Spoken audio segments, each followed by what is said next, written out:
Una persona me envió un correo anónimo diciendo que eh, ha caído muy bajo en su vida. Tengo pecados terribles y esta persona me dice, estoy apartada por vergüenza y arrepentimiento. Aún así el Señor me está llamando. ¿Qué puedo hacer?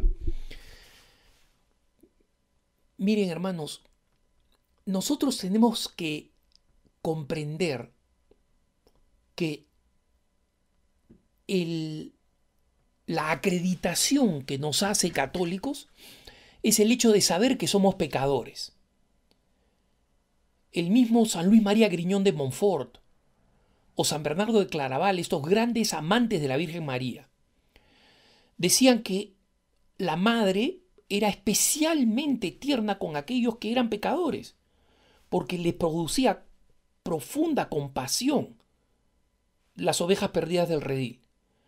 Y el mensaje de Jesús constantemente es el mensaje de la redención del pecador. La redención del pecador. La oveja perdida, por la cual el Señor deja las 99 ovejitas que se portan bien, que se quedan con Él. La parábola del hijo pródigo, que cuando un sacerdote jesuita se la dio a un erudito musulmán para que la tradujera al árabe, el musulmán le devolvió la traducción en árabe y le dijo con lágrimas en los ojos, no sabía que el Dios cristiano era tan misericordioso. Y tenemos luego ya no una parábola, las otras dos son parábolas, tenemos los hechos, que es la conversión del buen ladrón. Muchas veces nosotros creemos que porque le llamamos buen ladrón, ¿no? Y en la tradición tiene un nombre, se llama Dimas supuestamente, ¿no? San Dimas, pero esto, digamos, es una tradición, no está corroborado con precisión por la historia, pero sí sabemos del buen ladrón porque está reportado en los evangelios. Y sabemos que estaba crucificado con Jesús y que él le dice al otro ladrón que lo insulta, le dice, oye, si tú no dices que tú eres poderoso, que tú eres hijo de Dios, o sea, libérate y libéranos. El otro dice, o sea, cállate, ten respeto. Tú y yo hemos recibido esto porque lo merecemos. Presten atención a eso. ¿Eh? Tú y yo hemos recibido esto porque lo merecemos. Es decir, el buen ladrón sabe, al que llamamos buen ladrón, sabe que él ha merecido la pena extrema que los romanos rara vez aplicaban a los rara vez aplicaban a las personas por crímenes. Cuando alguien se rebelaba contra el Estado, etcétera, sí, los romanos eran brutales. Pero en general, las penas para los crímenes eran proporcionales. Recuerden ustedes que nuestra tradición jurídica, que establece penas graduales, proporcionales al crimen, proporcionales a si ha habido reincidencia o no, si es que comete un crimen por primera vez, si hubo mala intención, todo eso es tradición jurídica romana. Entonces, para que este buen ladrón haya terminado en la cruz, crucificado, y él mismo admitiendo que se lo merecía, no era un hombre que había robado caramelos, no era un hombre que había entrado a robar, a asaltar un banco disculpándose, disculpen caballeros, tengo una necesidad familiar, lamento hacerles pasar este mal rato, no voy a golpear a nadie, simplemente que me den el dinero de la bóveda, que yo sé que además está asegurado, o sea que aquí no pierde nadie. No era, cuando pensemos en el buen ladrón, no es que era bueno mientras robaba, no es que era un buen criminal, no, debe haber sido un criminal abominable que mereció la crucifixión. Mató a un niño por robarle algo, violó a una niña, no lo sabemos, pero sabemos que para llegar a la cruz, condenado, debe haber hecho algo horroroso. En consecuencia, el que está al costado de Jesús en la cruz, ¿qué demuestra? Demuestra tener fe en Él y demuestra tener esperanza. esperanza. Es decir, sabe, como dice aquel hermoso pasaje del Antiguo Testamento que nosotros rezamos en los funerales.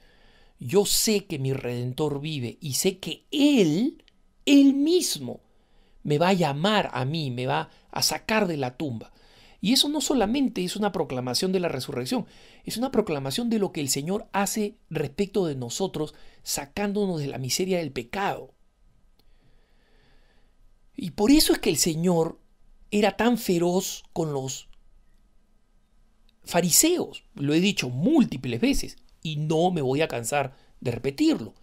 El Señor era especialmente feroz con los fariseos, porque simplemente no podía tolerar que alguien convirtiera la religión en un conjunto de normas por cumplir, y peor todavía, creer que con el cumplimiento de esas normas ya se estaba bien con Dios. No. Se está bien con Dios solamente como están los publicanos, conscientes de su debilidad, conscientes de su pecado.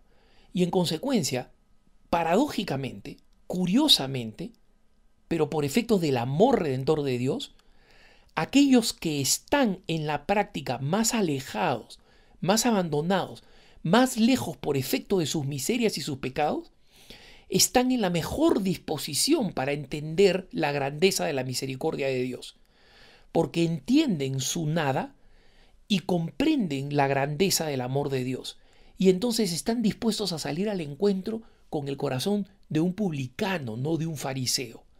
Y una y otra vez el Señor Jesús nos pone como ejemplo el publicano, no porque está bien lo pésimo que vivía y lo que hacía, sino el publicano arrepentido como Zaqueo. El pasaje de Zaqueo: Señor, si yo en algo he fallado, si a alguien le he estafado, le voy a dar el doble o el triple, y voy a dar la mitad de mis bienes a los pobres. ¿Y qué le dice Jesús? Alégrate, Zaqueo. No por esto, que está bien, sino porque Jesús ha llegado a tu casa. No, el Salvador ha llegado a tu casa.